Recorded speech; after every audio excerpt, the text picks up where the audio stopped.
Mesdames et messieurs, bonjour et bienvenue dans votre émission. Dans Lundi Santé sur la commune aujourd'hui, nous irons dans l'univers des soins de santé primaire. J'aurais du mal à vous définir ce que c'est pour ça justement que nous avons convié pour ce plateau Dr Luc Sosa qui va nous édifier sur la thématique du jour. Nous allons comprendre ce que recouvrent les soins de santé primaire, la différence entre les soins de santé primaire et également les soins primaires parce qu'il y a une différence à faire. Pourquoi ces soins sont importants et quelle est la garantie dans nos centres de santé? Voilà entre autres questions à poser à ce professionnel de la santé qui est déjà avec moi, comme vous le constatez. Et je vais le rejoindre donc pour qu'on puisse s'entretenir sur notre thème du jour. À tout de suite. Voilà, nous sommes maintenant installés avec Dr Luc Sosa pour les échanges sur le thème dans l'univers des soins de santé primaire. Dr Luc Sosa, bonjour.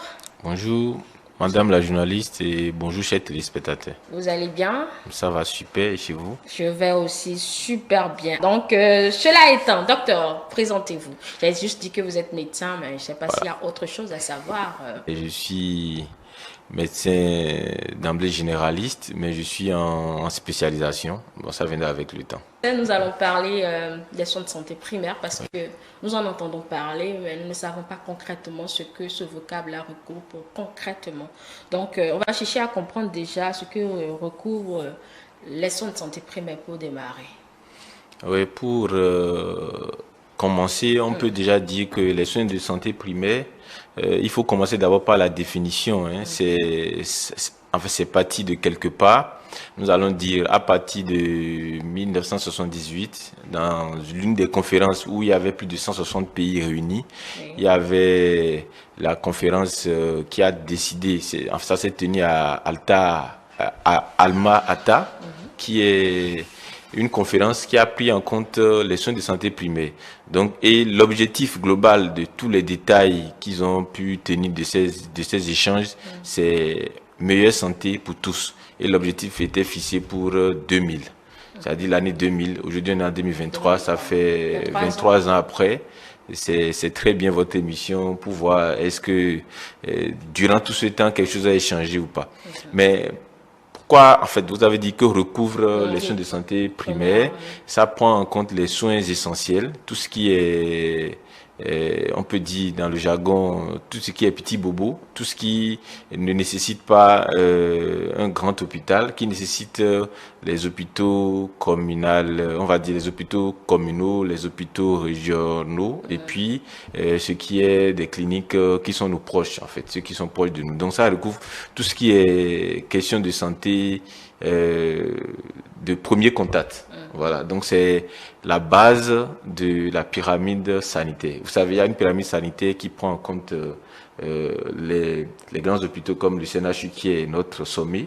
Et puis, on descend progressivement, on va dans les communes, on va dans les départements, ainsi de suite, jusqu'à la base. Donc, cette base qui est en contact communautaire et tout, prend en compte les soins de santé primaire. D'accord. Il est vrai que nous avons invité sur ce plateau une personne ressource de la direction générale des soins de santé primaire parce qu'il y a un directeur, nous les avons rejoints, mais ils ont préféré briller de par leur absence. C'est mon coup de gueule de ce matin parce qu'ils ont été saisis très tôt et n'ont pas voulu répondre favorablement.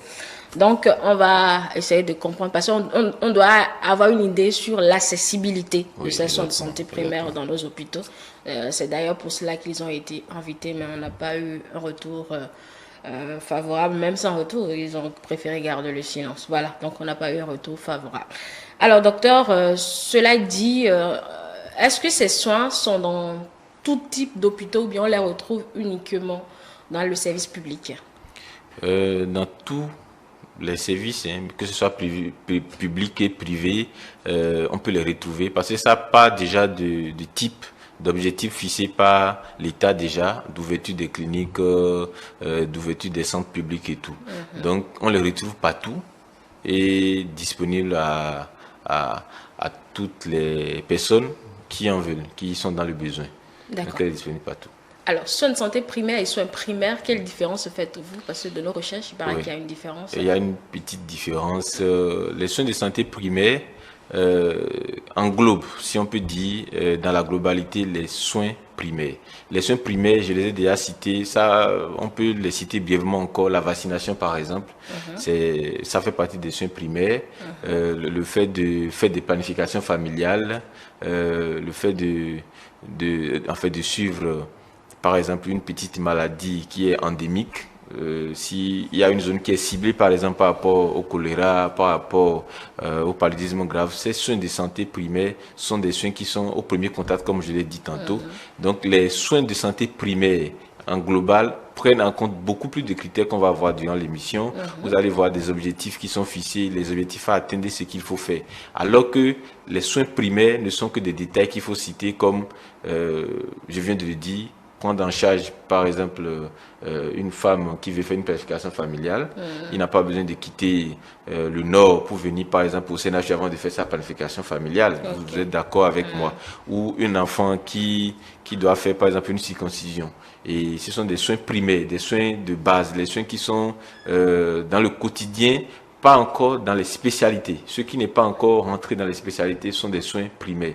Donc la différence, quand tu as dit, c'est les soins de santé primaires regroupent de façon globale les soins de santé, que ce soit primaires et d'autres objectifs, alors que les soins primaires ne sont que les maladies qu'on peut citer, les trucs qui sont pris en charge par l'État à la base du sommet de la pyramide. Maintenant, est-ce que les spécialités sont incluses dans les soins de santé primaires? On va dire oui et non. Oui, parce que les soins primaires, dans la prise en charge des soins primaires, il y a un détail, c'est-à-dire il y a les médecins de famille. Les médecins de famille, par exemple, qu'on peut trouver à la base, peut être amené à orienter le malade. Vu qu'il a la base du sommet, il est appelé à orienter le malade pour dire, bon, cette maladie ne fait plus partie des soins primaires, mais doit être orientée vers tel spécialiste. Mais c'est lui qui refait. Ce n'est pas le malade qui quitte tout en fait, de chez lui et qui va directement voir le spécialiste. Donc, on peut dire ça prend en compte quelques détails de référence vers les spécialités. D'accord.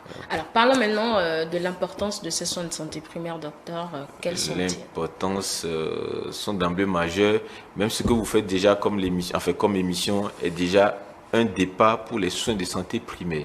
C'est-à-dire, dans les soins de santé primaires, le premier pilier prend en compte l'information du patient et le fait de l'informer et de prévenir les maladies, en fait. Parce que quand on est à la base, on veut prévenir, on veut prendre en charge. Quand je parlais, par exemple, je vais toujours prendre cet exemple de planification familiale, c'est pour prévenir quelque chose, en fait. Quand il y a planification familiale, ça va prévenir beaucoup plus de risques. Si on prend par exemple, s'il y a l'endémie, en fait, s'il y a une pandémie, une endémie, juste de choléra par exemple dans une zone X du pays, les soins de santé primaires vont les contrôler. Ça va empêcher que ça se propage.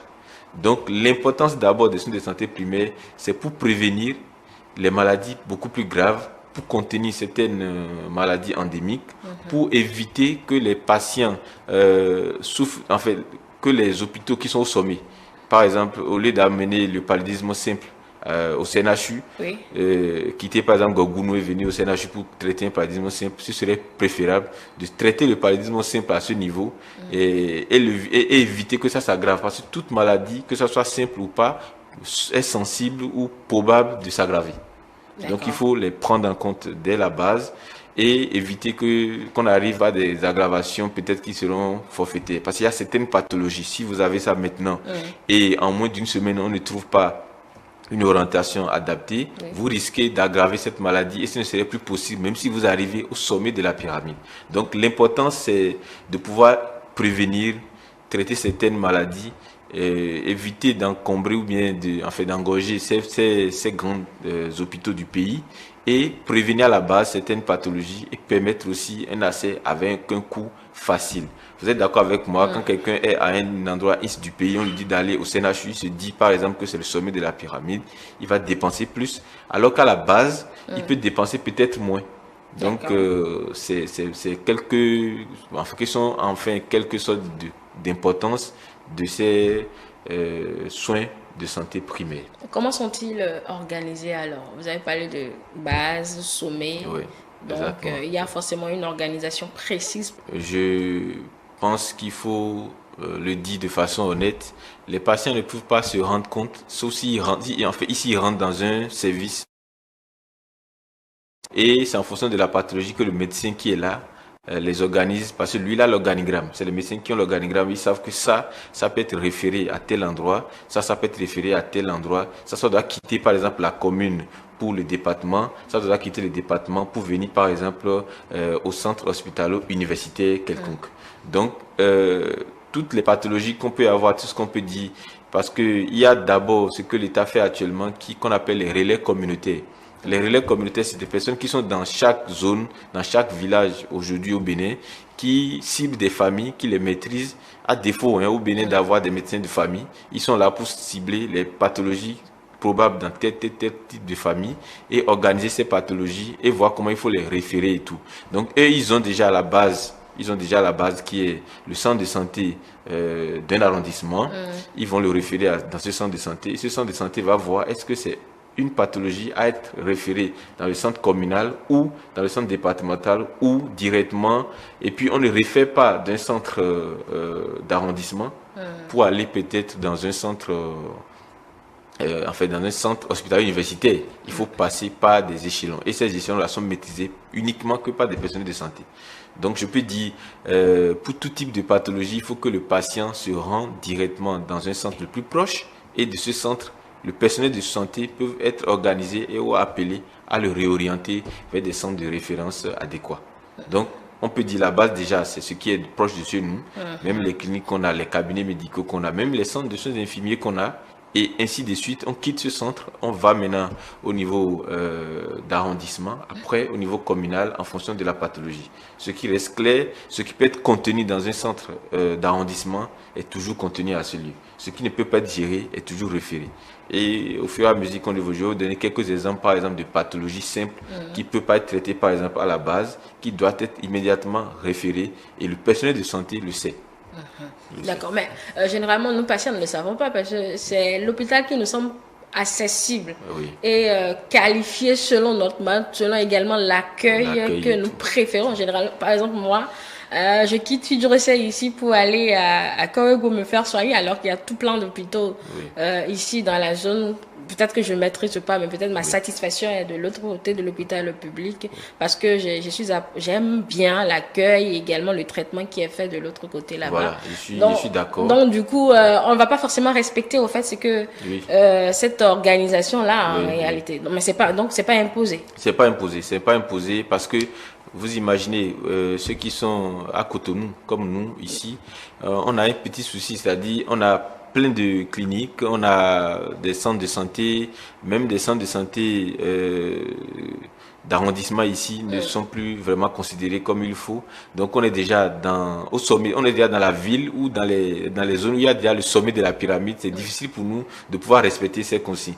Mais figurez-vous que quelqu'un qui est dans un hameau ou une contrée du pays qui est vers le nord par exemple, n'a pas toutes ces chances comme nous. Il est appelé à aller directement dans le centre qui est le plus proche. Et souvent, là-bas, la pyramide est respectée. Parce que c'est vraiment des zones qui sont très reculées. Il n'y a qu'un seul centre de santé. Et puis après le centre de santé, on sait que quand on quitte là, quand on te réfère dans une zone départementale, c'est déjà plus grave. Donc je pense que effectivement pour nous c'est difficile parce que nous sommes dans la zone où il y a beaucoup plus de cliniques et tout et on ne tient pas compte de ça. C'est pourquoi quand on va dans certains lieux, on vous dit cette pathologie ne sera pas traitée ici, il faut aller dans telle zone parce que c'est beaucoup plus sûr. Parce que pour le malade, il a vu l'accueil, il a vu le tout, mais sa pathologie ne se contient pas là. Par exemple, quand on prend à Cotonou pour les vaccinations, c'est au CM on le fait. Oui. Vous voyez un peu. Alors que ensemble les vaccinations. Voilà. Alors que si quelqu'un est au nord, est-ce qu'il peut quitter le nord pour venir au CM pour vouloir faire sa vaccination? Non. Ils ont des cibles dans leur zone pour les vaccinations. Alors que nous qui sommes à Cotonou, nous sommes plus censés à faire plus à avoir cette difficulté à s'orienter vers les cliniques adéquates ou vers les centres d'hôpitaux. Donc on ne respecte pas la pyramide si ce n'est que le médecin qui nous amène à respecter la pyramide. Parce que si tout de suite il y a un accident, on envoie souvent dans le centre qui est le plus proche. Et le centre dit là on ne peut pas parce que ce n'est pas de notre ressort et on refait dans un centre beaucoup plus adéquat.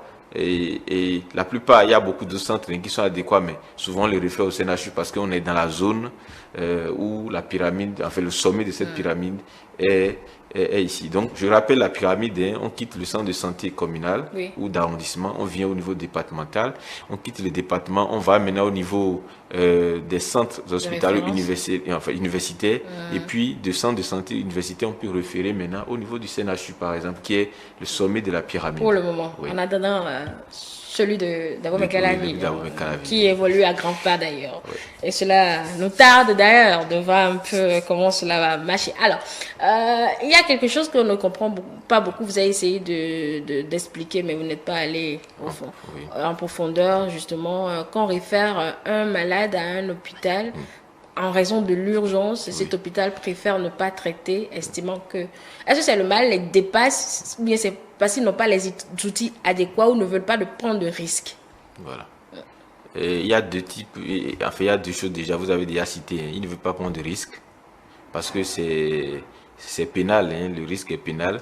Et ils n'ont pas aussi le plateau technique. Souvent, vous allez voir sur les fiches, si vous lisez, ils écrivent souvent, on réfère à tel lieu pour insuffisance du plateau technique. Okay. Figurez avec moi, il y a un accident tout de suite où la personne saigne abondamment. Il faut le remplacer. Il faut remplacer le sang par le sang. On ne remplace pas toujours par le sang. Et s'il est dans une zone où il n'a pas de poche de sang à retrouver, on sait que les banques sanguines ne sont pas dans les villages. Ils sont que dans des départements. Donc, s'il est, par exemple, dans un village qui est à 10 000 ou bien à 5 km de centre départemental, il est obligé de référer au centre départemental parce qu'il n'a pas le sang à transfuser là. Et s'il le garde, c'est pénal pour lui parce que c'est punissable. Il sait déjà d'emblée, il est personnel de santé, il sait que ce patient a besoin du sang, il ne le retient pas parce qu'il a envie de le retenir, parce que forcément il faut qu'il le traite. Mais il le réfère parce qu'il a besoin du sang et le sang ne peut être trouvé que dans un centre où on a la banque de sang. Et là, par exemple, ce n'est pas... Là, on peut dire déjà que il se voit déjà insuffisant par rapport au plateau technique. Et il ne veut pas aussi prendre de risques. Oui. Parce qu'il peut peut-être dire qu'il va le contenir là et voir comment il va se démerder et tout, mais c'est dangereux pour le patient. Donc souvent on le réfère parce qu'il faut forcément que le patient soit bien pris en charge parce que sa pathologie dépasse ce secteur-là par exemple. D'accord. Alors, nous allons parler des soins que l'on retrouve à chaque niveau de la pyramide maintenant. D'accord. Les soins qu'on retrouve à chaque niveau de la pyramide, on peut déjà dire, hein, le premier soin qu'on retrouve, c'est l'accueil, l'information et les préventions de ces maladies, par exemple. Donc, si on prend l'accueil dans un centre de santé de l'arrondissement, on vous accueille, on présente tout ce qu'il y a lieu de présenter et on vous présente, on vous dit les préventions qu'il y a. Donc, si vous venez, par exemple, pour telle pathologie, on vous dit, voilà, la prochaine fois, il faut avoir des moustiquaires imprégnés. C'est là-bas, on le partage. On ne partage pas de moustiquaires imprégnés, par exemple, au CNHU, mais on le partage dans les centres de communes, dans les centres d'arrondissement, par exemple. Donc, au centre d'arrondissement, on peut avoir la vaccination, on peut avoir des préventions, on peut avoir la gestion des petites maladies, on va dire, qui sont endémiques ou juste des maladies qui peuvent être contenues dans ces zones. Et quand on quitte là-bas, on va par exemple au centre communal, il est appelé à avoir un médecin dans un centre communal et le médecin est celui qui couvre toute la commune. Donc un médecin, il pose beaucoup plus de dates en médical. Il ne fait pas dates infirmiers seul, il faut des dates médicaux qui posent. On va donner des exemples pour que je sois sûr de vous comprendre. Quand vous parlez de centre d'arrondissement, on peut y regrouper les dispensaires, c'est ça? Oui, les dispensaires. Ah, d'accord. Exactement. Les dispensaires sont des centres. Là, c'est des infirmiers. Oui, c'est des infirmiers et les aides-soignants qui se trouvent souvent. Il n'y a pas du tout de médecins? Non, il n'y a pas souvent de médecins. Il y a des zones qui sont appelées en fonction du photo de la popularité. Le médecin coordinateur de zone et tout organise et il met peut-être un médecin là, vu l'affluence, où il double le personnel d'infirmiers soignants dans cette zone. Parce qu'il arrive dans ces zones, on reçoit plus de 50, 100 patients par jour pour le paludisme, les maux de tête, les petits trucs qui sont gérés, qui ne sont pas encore des pathologies de spécialité. Quand je parle de pathologies de spécialité, je vais parler de l'hypertension artérielle, par exemple, le diabète qui doit être géré. Vous voyez, eux, ils ne gèrent pas ça. Et eux, ils ne peuvent pas gérer ça. Ils ne peuvent que vous référer dès qu'ils constatent les premiers signes de ça.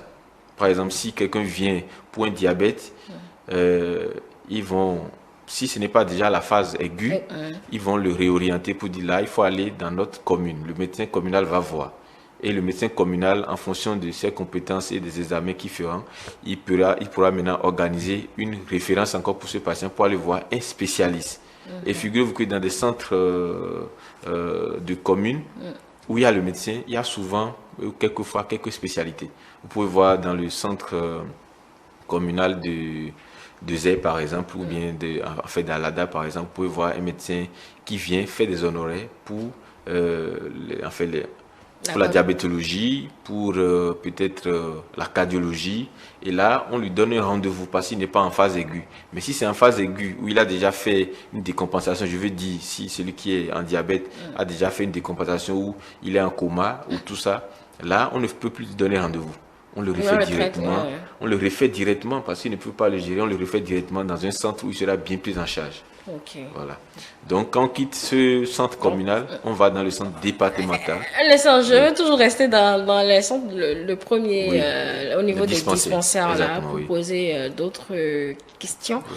À ce niveau, ils ont le matériel adéquat pour juste traiter les soins comme paludisme, diarrhée, rien de compliqué, c'est ça? Oui, rien de compliqué. Dès que la pathologie se complique, même le paludisme, dès que ça vient à la phase compliquée, où il y a peut-être, on peut dire les signes de complications, qui sont par exemple une anémie grave. Je viens de parler du sang qui manque par exemple chez le patient.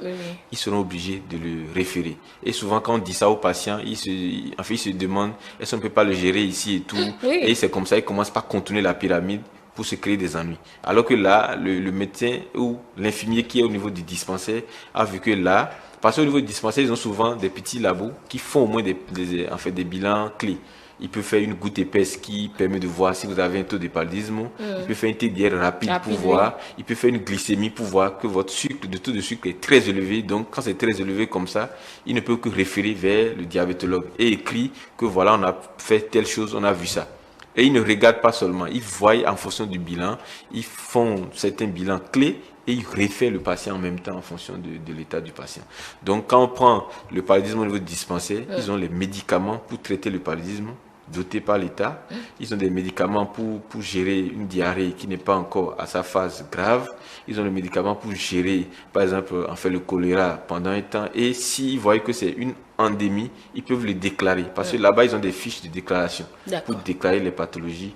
Et puis, il y a des inspecteurs qui viennent, il y a des médecins de zone qui viennent, et puis il y a le médecin départemental qui vient aussi pour faire le point avec eux.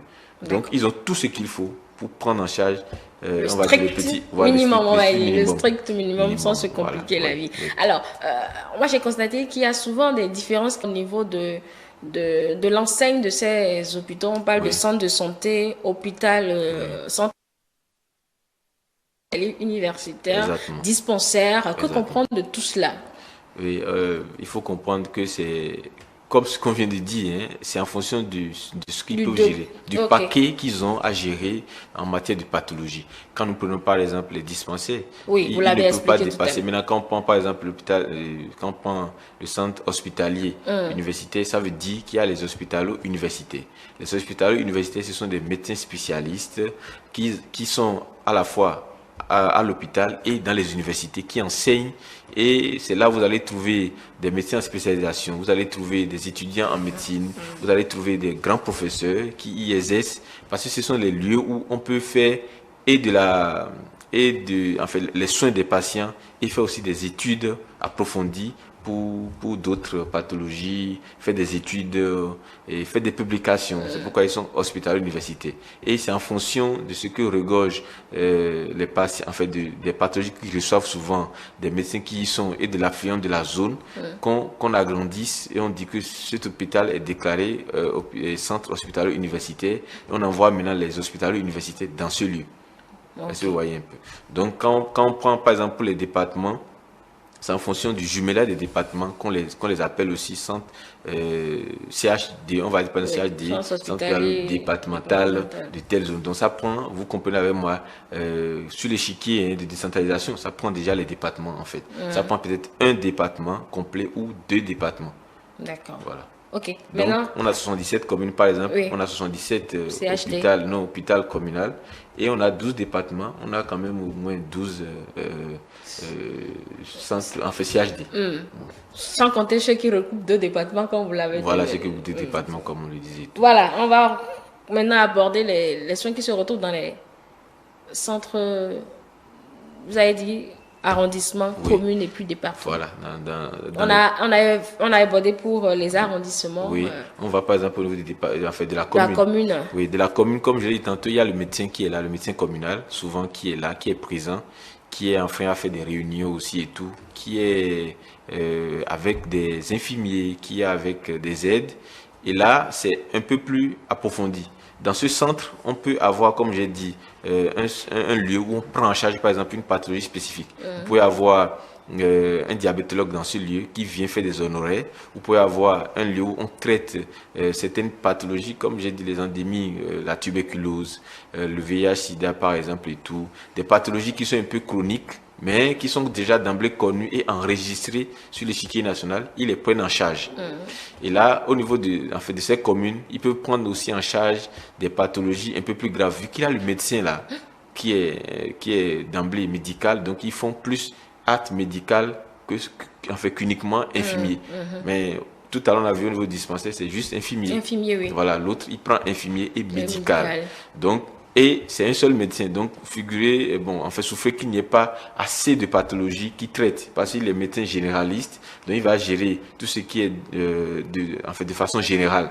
Donc, quand ça va rentrer encore dans les spécificités, il va référer vers les centres de département. Voilà. Au niveau des départements, on a forcément des spécialités. Là-bas, on peut même faire des interventions chirurgicales, on peut avoir des blocs opératoires. Ça, c'est le département.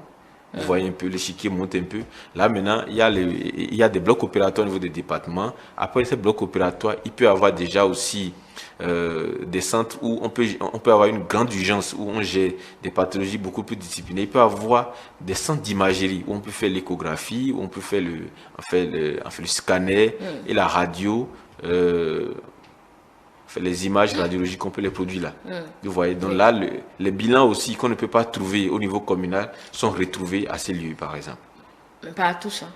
Même dans les centres universitaires, pour certaines imageries, ils réfèrent dans d'autres centres privés. C'est difficile. L'État a fait l'effort. L'État fait l'effort maintenant de changer les choses. Je pense qu'il y a des années antérieures, c'était un peu plus difficile. Maintenant, ils sont en train d'améliorer. Je pense que d'ici là, les choses vont être mieux qu'avant. Sinon, c'est vrai, dans des centres, il y a des centres vraiment d'emblée départemental. En fait, on va dire centre départemental. Quand on prend par exemple le CH de Mouno, par exemple, il y a pas de scanner. Il n'y a pas de scanner cérébral, par exemple, qui se fait. Donc, si tu fais un AVC ou si tu fais un trauma crânien grave, où on doit voir ce qui se passe exactement dans ta tête, il faudrait qu'on te réfère au niveau du centre, en fait, du CHU, qui est universitaire Cotonou, parce que ici on a l'imagerie. Et c'est normal parce que si l'État doit tenir compte de ça, c'est des investissements et il faut compter le nombre de fois qu'il y a ces cas. D'accord. Alors, on a abordé, on a fait le tour, je pense. Maintenant, on va parler des spécialités que l'on retrouve, vous l'avez dit, moyennement dans les communaux et beaucoup plus accentués dans les départementaux. Alors, en matière de spécialités, comment ils sont organisés? Oui, les spécialités sont, en fait, vous savez, dans les zones un peu reculées. Je viens de prendre un exemple d'un département. Vous allez voir qu'il ne peut pas avoir en permanence certains spécialistes. Parce que sur le plan national, vous allez voir que le nombre est peut-être 20, 10 ou 50. Il va falloir qu'il fasse le tour pour satisfaire tout le monde. Voilà, pour tout le pays. Et avec la loi où il y a des spécialités qui ne doivent plus aller dans le privé et dans le public, beaucoup sont partis dans le privé et le public souffre un peu de manque. Donc ce nombre restreint fait qu'il y a des médecins honoraires. Vous pouvez avoir un spécialiste d'ORL qui s'occupe d'autorinolaryngologie par exemple, ou un spécialiste d'ophtalmologie qui n'est disponible que tel jour, on l'écrit même sur les murs et tout ça. Donc c'est ce qui se passe en matière de spécialité. Donc où il faut trouver des spécialistes en fait de façon permanente, ou c'est sur rendez-vous toujours, c'est des centres hospitalo-universitaires. là on peut trouver assez de spécialités. Les spécialités quand même que on connaît, hein. Je vais prendre la diabétologie, l'endocrinologie, je vais prendre l'ophtalmologie, tout le monde le connaît, la pédiatrie pour les enfants et tout. On peut les retrouver rapidement dans ces lieux. Mais dans les autres lieux, ce sont des consultations qui sont faites à des jours fixes. Alors, l'accessibilité de ces soins.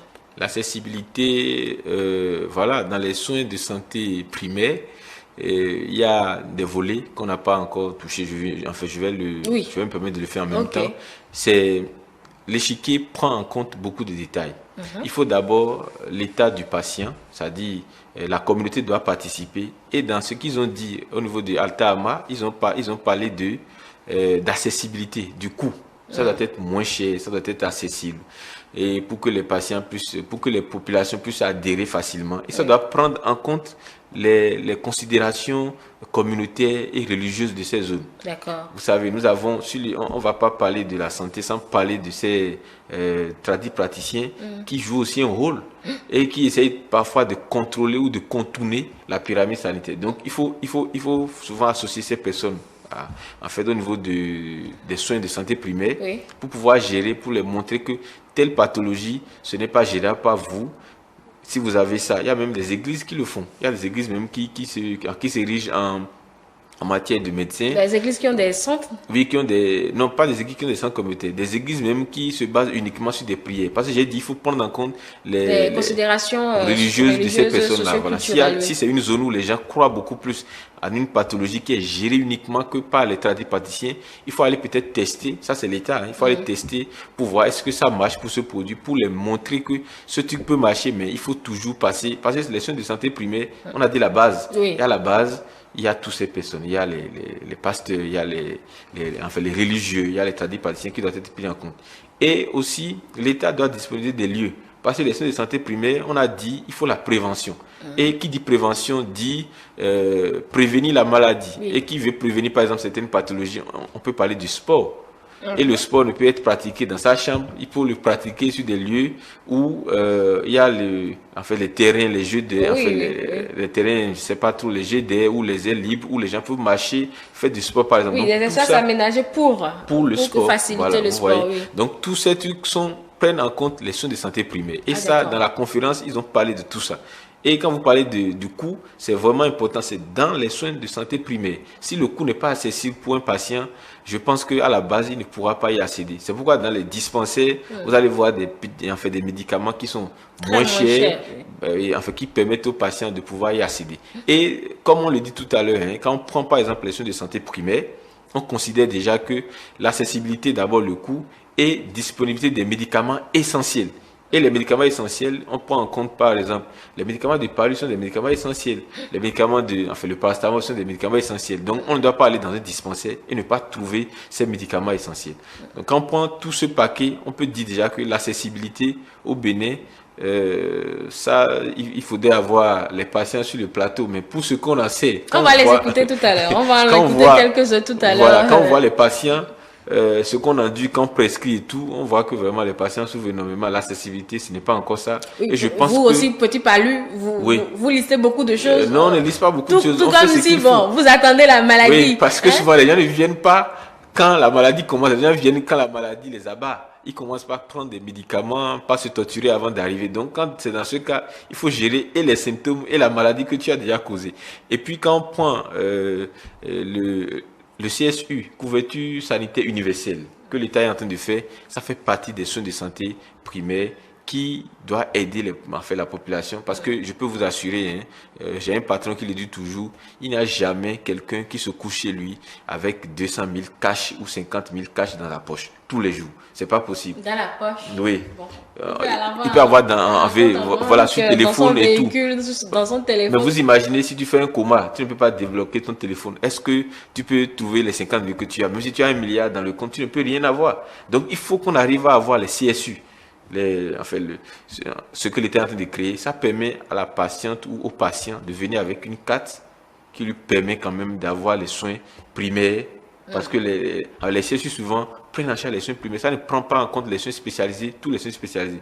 Donc quand tu viens pour un accident, Oui. on peut peut-être te faire le scanner, te faire quelques body scans, en fait, te faire le scanner total et tout, qui peut être pris en compte par ça. Ou quand tu viens, par exemple, pour une douleur que tu n'arrives pas à comprendre, une douleur abdominale du ventre, il faut qu'on arrive à te trouver peut-être dans ce CSU-là, de faire l'écho, faire quelques bilans qui permettent de diagnostiquer au moins ton problème. Quant à toi, sinon les patients traînent souvent, ils sont là, ils n'ont pas les moyens, peut-être il est dans le coma, ne serait-ce que l'hypoglycémie, le sucre qui manque seulement, la glycémie qu'il faut lui faire, qui coûte peut-être 1000 francs dans des centres, ce n'est pas subventionné. Si c'est subventionné, par exemple, le monsieur vient, on prend la glycémie, on lui trouve 2, 3 trucs, il se réveille tout de suite, il peut même débloquer son téléphone et avoir de l'argent. Alors qu'il était peut-être millionnaire, mais il meurt parce qu'il n'a pas les moyens.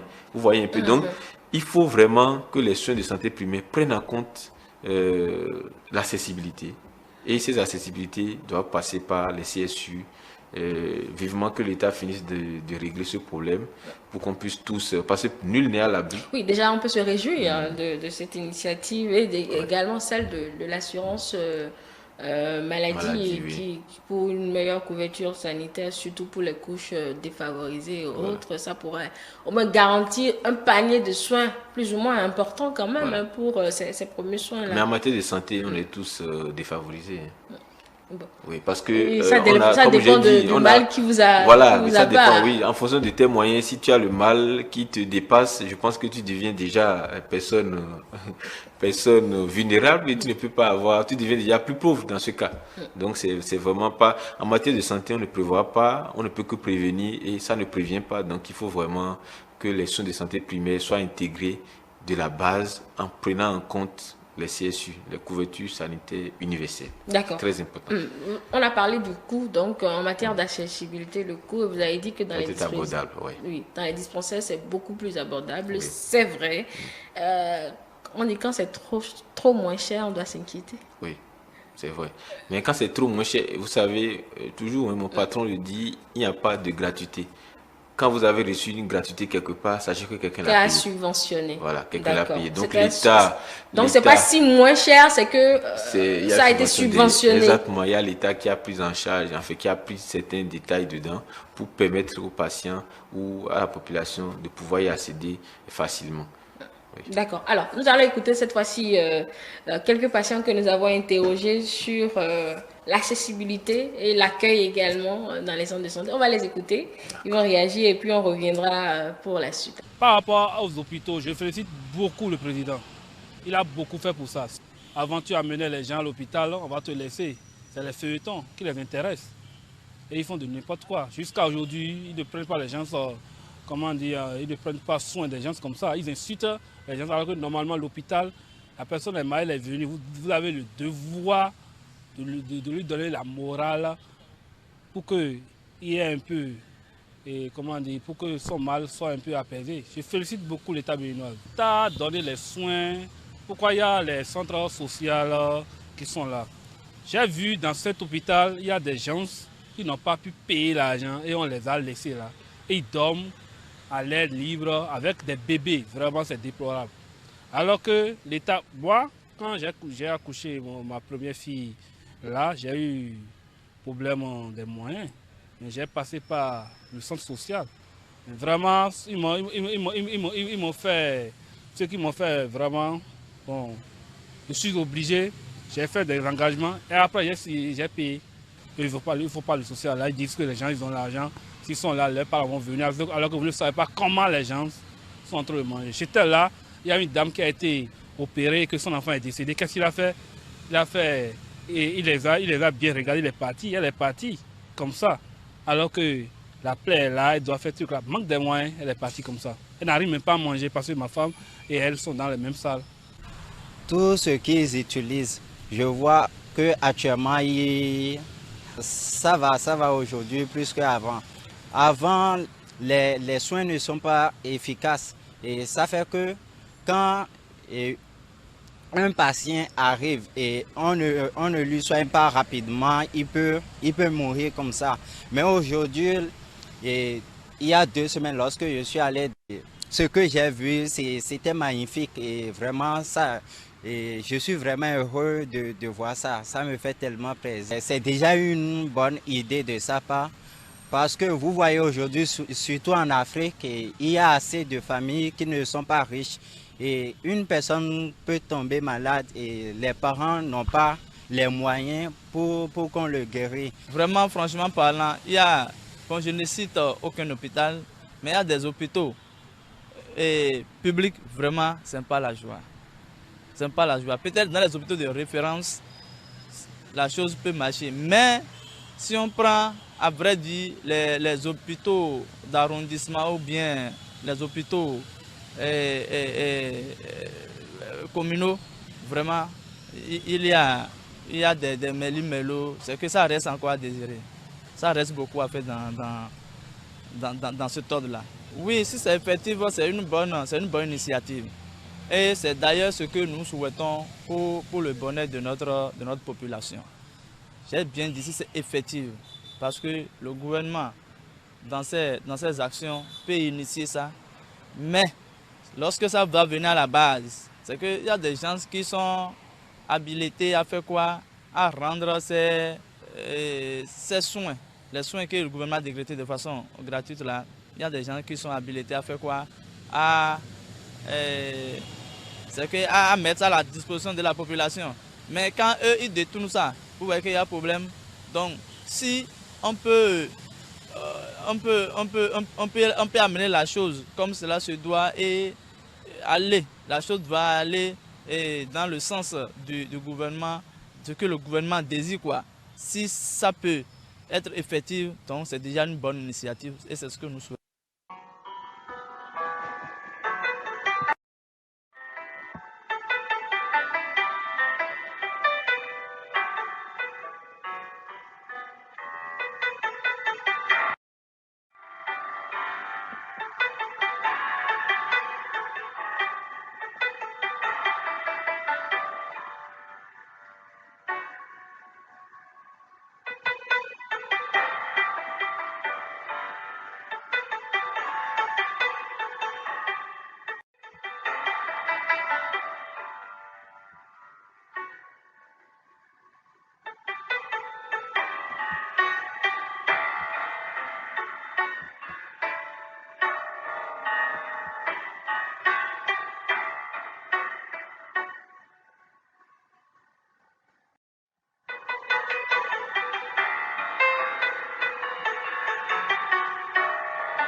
Voilà, docteur. Vous voulez les entendre? Oui. Ils vous ont répondu. Je vous écoute maintenant. Je pense qu'ils ont vraiment raison. Hein.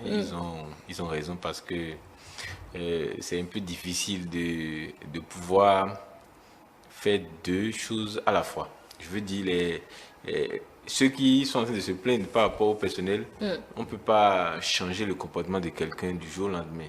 Il faut qu'on se change personnellement. Parce que ça, c'est des détails qu'ils ont eu avec des personnes peut-être qui se sont pas mis vraiment à la tâche. L'accueil n'est pas contenu dedans, dans les soins de santé primaire. L'accueil est contenu parce que l'information, on dit l'information et on dit prévention. Donc, l'information est très, très capitale dans l'affaire de santé, des soins de santé primaire. Parce que si on ne t'informe pas, tu ne sauras pas de quoi tu souffres et tu ne pourras pas prendre en compte ce que tu as. Donc, je pense que l'accueil est primordial. Mais souvent, il se trouve qu'il y a moins de personnel dans le lieu et ils sont déjà surbookés, voilà, ils sont débordés. Mais cela n'explique pas, cela n'explique pas le comportement que doit avoir un soignant, parce que le soignant, l'accueil déjà guérit le patient, l'information le soigne déjà aussi avant qu'on ne lui administre les soins.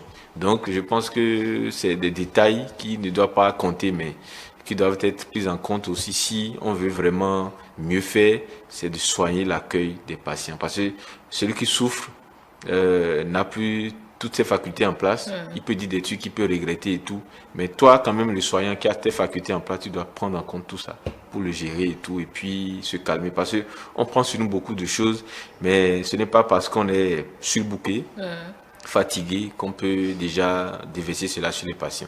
Donc je le déplore vivement, mais ceux qui parlent aussi, il y a au moins des gens qui ont au moins reconnu qu'ils étaient bien satisfaits et tout. Donc, ça veut dire que comme on le dit souvent, gérer un pays ou gérer un lieu, ce n'est pas ranger sa chambre. Donc c'est beaucoup de travail en même temps.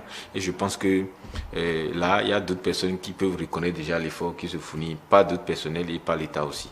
Je pense que c'est important. Alors, en matière de référence, quand est-ce à dire que les centres de référence ne font pas ou ne doivent pas faire ce que font ceux qui sont au niveau du bas de la pyramide? Je ne sais pas si vous avez compris ma question. Oh oui, j'ai compris. Non, mais ils le font souvent.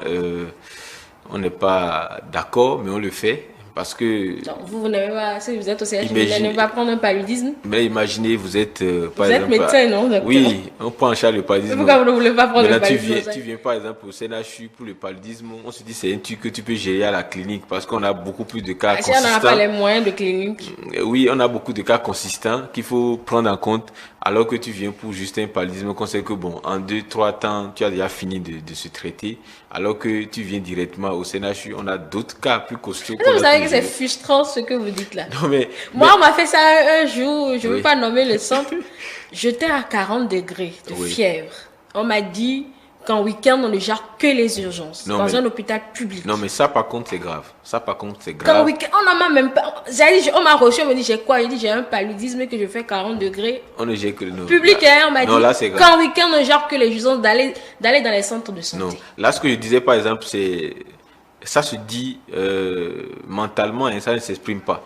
On te prend en charge quand même, on peut te prendre en charge, on peut te crier des trucs et tout, on dit bon, on va prendre et tout, et va dans un centre de santé, on te fait l'injection et tout, et ça passe. Mais on ne le dit pas comme ils vous ont dit, ça c'est déjà extrêmement... Là maintenant, vous avez déjà une température à 40, c'est supposé être géré, même s'il faut calmer la température avant de vous référer, ou ne soit que vous dites d'aller dans un centre maintenant et tout, écrire un mot, ou vous faites, c'est obligatoire, parce que vous pouvez, à cause de cette hyperthermie là, une température élevée, avoir d'autres complications. Bien sûr. Voilà. Et là, je pense que c'est déplorable. Peut-être qu'ils étaient surbookés.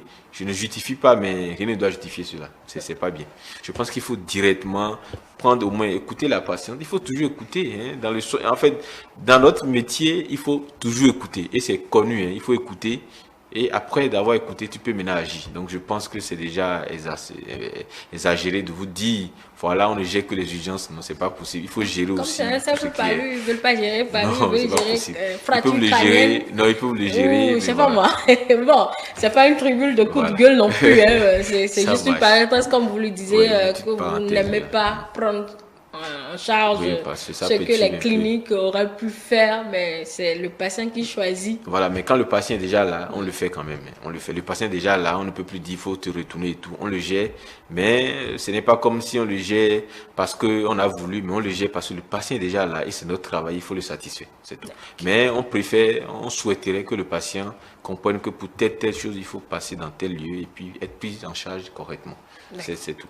Alors, qui contrôle, garantit tout cela, dans la garantie jusqu'au contrôle de l'accessibilité réelle de ces soins-là? Je pense que il y a l'État en premier et nous-mêmes, c'est-à-dire la communauté. Dans cette conférence de 1978, il y a toujours la participation communautaire. Donc nous-mêmes, déjà en tant que patients, on a déjà ce problème à prendre en compte, à contrôler, à dénoncer si ça ne va pas. Comme ce que vous avez eu, c'est de dénoncer à qui de droit, voilà comment on m'a reçu et tout. Il y a des inspecteurs sanitaires qui viennent pour contrôler.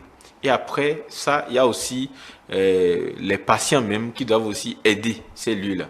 Parce que parfois, les patients ne savent pas ce qu'il faut faire. Quand vous voyez quelqu'un qui est tombé, il faut le ramasser, peut-être l'envoyer à l'hôpital. Donc je pense qu'il y a, au lieu de prendre par exemple le téléphone, le filmer ou faire ce qu'il faut faire, il faut le gérer. Vous imaginez les drames qui se produisent dans le pays, par exemple, et tout, de feu et tout ça. Si un centre hospitalier ou universitaire a ces gens de cas à gérer, et dans la même période, tu viens avec le paludisme, vous imaginez un peu comment ça fait. En fait, dans la tête, on est déjà surbooké, on a déjà un gros souci, et les autres peuvent gérer ce truc, tu viens nous encombrer encore pour ça. Mais on essaye de le dire d'une manière plus adéquate. Donc, quand on prend l'idée de gérer ce que vous avez dit, quand on prend par exemple la base, on a déjà nous autres communautés qui doivent comprendre à travers ces émissions que vous organisez, à savoir comment il faut s'organiser, qu'est-ce qu'il faut faire, qu'est-ce qu'on peut trouver dans tel centre. Donc lui-même déjà à travers la pathologie il peut déjà s'imaginer, mais au moins aller dans ce centre et quand on le refait, il le comprend et il ne grogne pas, il suit directement les directives. Et après l'État qui garantit ça en faisant les contrôles comme on a dit. Je suis désolé de constater que les autres ne sont pas là pour dire ce qu'ils font en matière d'État dans ce travail, mais je pense qu'il y a des contrôles inopinés qu'ils font dans les cliniques. Je pense que ça se passe aussi dans les publics et ça permet de contrôler l'action sanitaire, de s'auto-contrôler pour voir si on s'organise. Maintenant, les cliniques aussi s'auto-contrôlent, les publics aussi s'auto-contrôlent pour voir s'ils organisent quelque chose ou pas, qu'est-ce qu'il faut faire ou qu'est-ce qu'il ne faut pas faire. Donc, la garantie, c'est l'État. C'est nous-mêmes déjà qui aidons l'État à le faire en dénonçant les trucs qui ne se passent pas bien dans nos communes, dans nos lieux et en veillant à ce que tout se passe désormais bien. Et l'État maintenant disponibilise tout ce qu'on a dit, les lieux de trucs, les médicaments essentiels. Ça ne doit pas manquer. Vous voyez un peu, ça c'est l'État, c'est pas la population. Et sinon la population ira payer des médicaments en fait de la contrebande. Il faut aussi... Ça n'existe heureusement normalement plus. Oui, ça n'existe plus. Vous et voyez. l'État fait la traque toujours contre les poches de résistance. Ce qui est bien. Tout le monde va à la pharmacie maintenant. Exactement. Donc l'État doit distribuer ces médicaments essentiels là dans le pays parce que les pharmacies ne payent pas les médicaments n'importe où. Ils payent chez des institutions qui sont quand même reconnues par l'État. Donc il faut disponibiliser les médicaments essentiels qui ne doivent pas manquer et tout. Et après ça, il faut disponibiliser aussi tout ce qui est contrôle sanitaire, contrôle tous les jours, contrôler aller-retour et tout pour voir si ça se fait. Donc la garantie, pas de nous deux, pas de l'État, pas des médecins aussi qui doivent faire bien leur boulot et puis pas de l'État qui doit aussi organiser, disponibiliser les moyens nécessaires. Parce que le médecin parfois est confronté à une insuffisance de son partenaire technique, il souffre, mais il ne peut rien faire, il devient faible. Donc si l'État disponibilise tout ça à travers les contrôles inopinés, la population aussi dénonce des trucs qui permettent aux médecins ou à l'infirmier de pouvoir prendre en charge ces problèmes, de pouvoir dénoncer ces problèmes au niveau étatique et d'avoir l'aide de l'État, ça peut aussi aider. Il ne faut pas que la population croise les bras et dise que bon, ça c'est chez l'État, c'est l'État qui doit faire. On doit aider le médecin ou l'infirmier à dénoncer, à dire ah, cet infirmier est surbooké, ce médecin il est le seul ici, il ne peut pas faire truc et tout, il faut qu'on cherche à augmenter. Il y a d'ailleurs des affiches qui portent des numéros verts à contacter dans les hôpitaux exactement, là, pour exactement. dénoncer. Je crois qu'il faut le faire souvent et tout, mais souvent les gens appellent pour juste dénoncer, pour dire on m'apprécie beaucoup d'ordonnances. Au lieu de poser des questions au médecin, c'est pour dénoncer le médecin, alors que le médecin peut faire des erreurs, mais il ne peut pas faire quand même ce qu'il ne doit pas ce qu'il ne doit pas faire au patient. Il fait ce qui est bon pour le patient. Quant au patient de demander ce qui se passe et d'avoir l'information. Ce que les patients ne savent pas souvent, c'est que vous avez droit à l'information. Si vous ne demandez pas, on ne peut pas tout le temps vous donner toutes les informations qui dépassent les limites. Il faut demander, médecin, je ne comprends pas ça. Ça, c'est pourquoi. Dans la politesse et dans la discipline. Le médecin, c'est un être humain comme nous. Il comprend, il explique. Et quand il donne les détails, vous comprenez. Et les grands, ils vont aller ensemble. Parce que quand tu viens, il te montre que voilà, là où je dois te prendre, c'est défectueux. J'ai dû te changer, mais ils n'ont pas pu. Tu es enfin à comprendre au lieu de l'accuser. Tu sais que c'est nous tous. Donc, tu peux même déjà, à travers ton SOS, lancer des appels peut-être qui vont amener l'État à prendre conscience de ça. Parce que l'État n'est pas partout à tout moment. Il faut qu'on l'aide. Et en même temps, les ONG a peut-être aidé à disposer ces gens de matériel, de nécessités pour permettre à tout le monde d'être bien pris en charge. Je vous ai dit, nul n'est à l'abri. Et puis, on peut penser qu'on est professeur d'université et aller dans une manifestation très simple dans une commune, très loin de là où tu es professeur, et tomber. Et si tu tombes, donc il faut vraiment quelqu'un pour le faire. Donc il faut vraiment la participation de nous tous. Et l'État, et le patient, et le médecin, et les usagers de ces centres hospitaliers. Ceux qui ne sont pas en règle, on les punit. Comment on les punit? Ceux qui ne sont pas en règle sont punis. Il y a beaucoup de punitions qui ont été mises déjà par rapport à beaucoup de médecins qui commettent des délits, on va dire. Mais on ne punit pas les patients, c'est le problème. Parce qu'on constate que les patients... Il est d'abord client avant. Il est client. Donc voilà, c'est ce qu'on oublie souvent. Le patient, il est client. Voilà, donc c'est ça. Donc on va pas punir le patient, fait quoi pour le punir? Oui, parce que s'il arrive... Parce qu'il y a des patients qui portent main sur les personnels de santé. Il y a des patients qui arrivent dans la douleur, ils ne se contrôlent plus et tout. Ils giflent le médecin. Et voilà, là, il faut que le médecin soit dédommagé.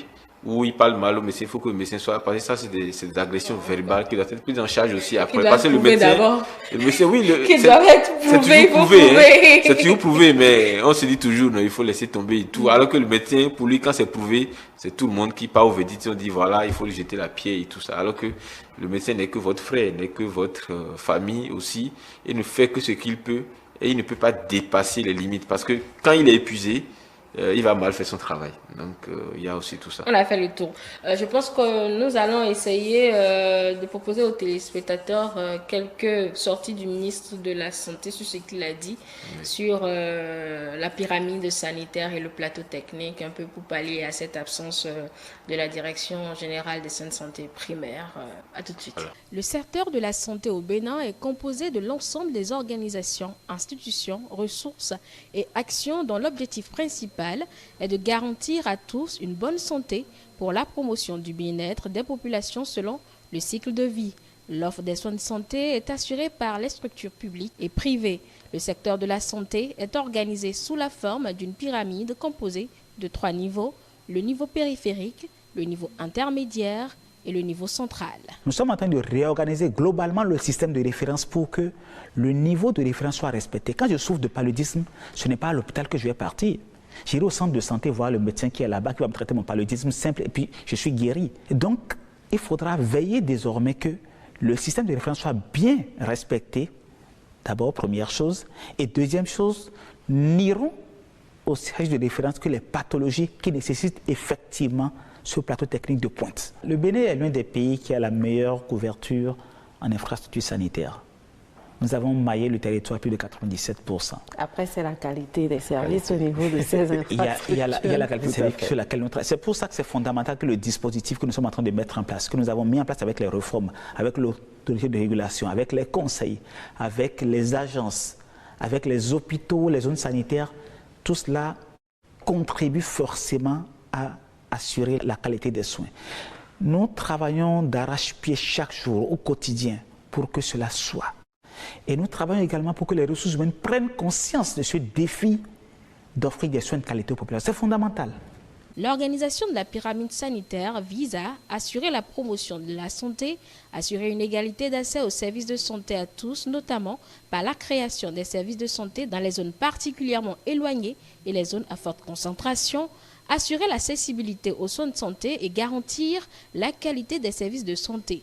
Assurer une gestion rationnelle et efficiente des ressources disponibles, contribuer au processus de décentralisation, renforcer la participation communautaire, renforcer la reddition des comptes et la responsabilité des acteurs, renforcer le partenariat entre les structures sanitaires publiques et privées. Et pour la surveillance de l'offre de qualité des soins de santé, le gouvernement a mis en place plusieurs dispositifs. Le socle sur lequel nous avons décidé de bâtir notre système de santé est constitué par ces deux entités, les soins de santé primaire et la médecine hospitalière. La création de l'autorité de régulation du secteur de la santé va contribuer à mettre en place un système de surveillance de l'offre de qualité des soins de santé. Désormais, les pratiques professionnelles, les agents de santé seront accrédités pour l'offre de services de santé. Et les services de santé, les structures de santé vont être certifiées. On va savoir que dans telle structure qui offre des soins de santé, effectivement, il y a toutes les normes requises qui sont respectées. Et c'est le rôle de l'autorité de régulation du secteur de la santé de veiller à ça. Cette autorité est une structure qui a d'abord un organe de base qui est constitué de 9 membres, mais a des bras opérationnels. Comme vous le savez, nous avons sur le terrain actuellement la structure chargée du contrôle de la qualité des prestations de soins au niveau des structures de santé, la commission de protection IFI, qui par la suite va devenir un des bras opérationnels de l'autorité de régulation pour pouvoir veiller vraiment à ce que ce mandat qui lui a été confié par la loi puisse être vraiment opérationnalisé. La deuxième chose fondamentale qui est là, c'est que c'est l'environnement normatif que nous avons.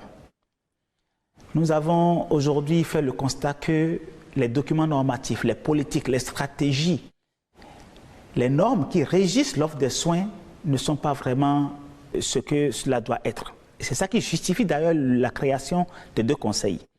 Aujourd'hui, les conseils sont à l'œuvre, déjà ont commencé à travailler et travaillent à mettre en place effectivement un environnement aussi bien normatif qu'au niveau des stratégies politiques qu'il faut pour que nous puissions vraiment nous assurer que l'offre des soins que nous offrons repose sur les mêmes bases et est de même qualité, quelle que soit la population touchée, qu'elle soit au nord, qu'elle soit au sud, qu'elle soit à l'est, qu'elle soit à l'ouest.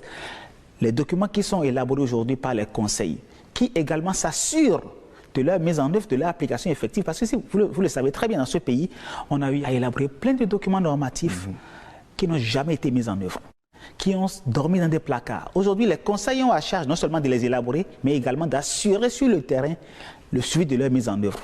Ça, c'est des changements concrets qui sont en train de se mettre en place. Dans la structuration de la mise en place des points sanitaires, de nouveaux services seront implantés à des endroits stratégiques pour faciliter l'accès aux soins aux populations. Aujourd'hui, nous avons ce qu'on appelle la carte pharmaceutique qui détermine où est-ce qu'on doit implémenter des pharmacies. Il y a la carte sanitaire également qui voit comment on doit structurer la mise en place des structures sanitaires au niveau du pays, où est-ce qu'un hôpital doit rester, où est-ce qu'un centre de santé doit rester pour que nous puissions mailler correctement le territoire. Nous sommes en train de travailler aujourd'hui pour mettre en place la carte sanitaire. Et dans le cadre de la mise en place de cette carte sanitaire, il est évident qu'il faut identifier de nouveaux services à mettre en place. Quand vous regardez le Grand Okoué, ce travail a déjà été fait. Et c'est à partir de ça que nous avons identifié le besoin majeur de pouvoir renforcer l'offre de soins pour la mère et le nouveau-né et les enfants à travers la mise en place de ce nouveau centre que nous allons construire à Tobin.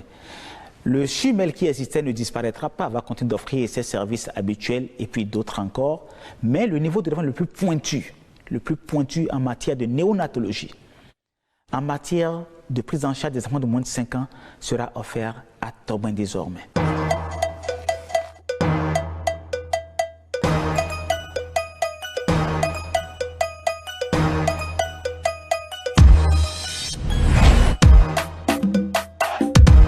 Voilà, on revient après ces précisions. Avant de partir, docteur, on va dire un mot sur la prévention. Voilà. Je crois que la prévention, ça part de... On va prendre 3 niveaux. Hein. Le premier, c'est la disposition des... Enfin, la prévention. La prévention, de façon globale, c'est quoi déjà? C'est prévenir ces maladies. C'est ce que fait l'État. Il ne faut pas que, comme il a déjà les soins de santé primaires, il y a déjà les centres, les dispensaires, les centres communaux et tout ça. Il faut qu'on tombe malade à tout bout du champ. Il faut prévenir, par exemple, le paludisme, en donnant des moustiquaires imprégnés. Il faut organiser des séances de... Comme c'est un...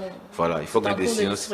Exactement. Il faut organiser des séances de sport, comme on le dit souvent, les matchs de cœur qu'on organise partout. Et il faut le généraliser dans toutes les communes, par exemple. Ça permet aux gens de se mettre au loin de certaines pathologies qui peuvent arriver, cardiovasculaires et tout.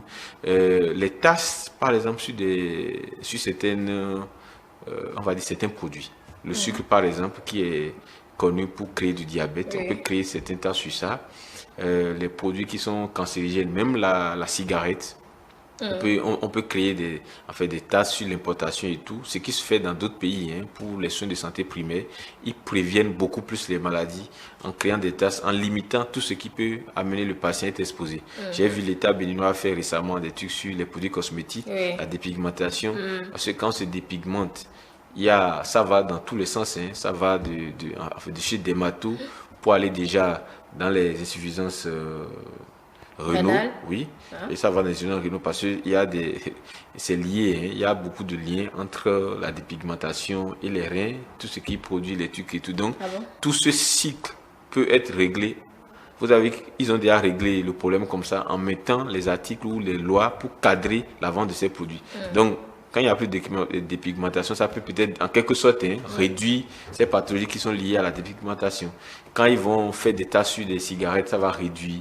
Quand ils vont créer des jeux d'air où les gens peuvent se mettre à l'air libre et tout, et se mettre en bonne santé, ça va réduire tout ce qui peut amener un patient à être exposé plus rapidement à une certaine pathologie. Vous voyez. Et puis, la dernière partie de la prévention, c'est nous-mêmes. L'organisation, j'ai vu les relais communautaires que l'État en a. Je pense que l'État peut aller encore plus loin en faisant des médecins de famille comme cela se fait en Europe. Des médecins de famille où on peut réunir 400 familles pour un seul médecin qui les gère, qui prend en charge leur santé mentale, leur santé physique et tout. Ces médecins-là ne sont pas dans les hôpitaux? Ils travaillent que pour les familles? Oui, ce sont des médecins de famille uniquement qui ont la possibilité de référer un patient et qui peuvent appeler un médecin ou qui, si un médecin reçoit leur patient suivi, peut les appeler directement, avoir les informations plus fiables, plus rapides, ce que le patient ne peut pas exprimer en termes de besoins ou en termes de pathologie antécédents qu'il a et tout, maladies chroniques, il peut être aidé par ce médecin de famille qui permet vraiment à ce médecin qui le traite d'avoir toutes les informations de façon rapide. Comme en Europe, les informations sont beaucoup plus enregistrées. On n'est pas encore à ce niveau où c'est informatisé, mais au moins le médecin de famille peut permettre d'avoir une main sur ces familles-là, de régler les petits bobos et de gérer aussi les soins de santé primaires avec ces familles et faire de bonnes références.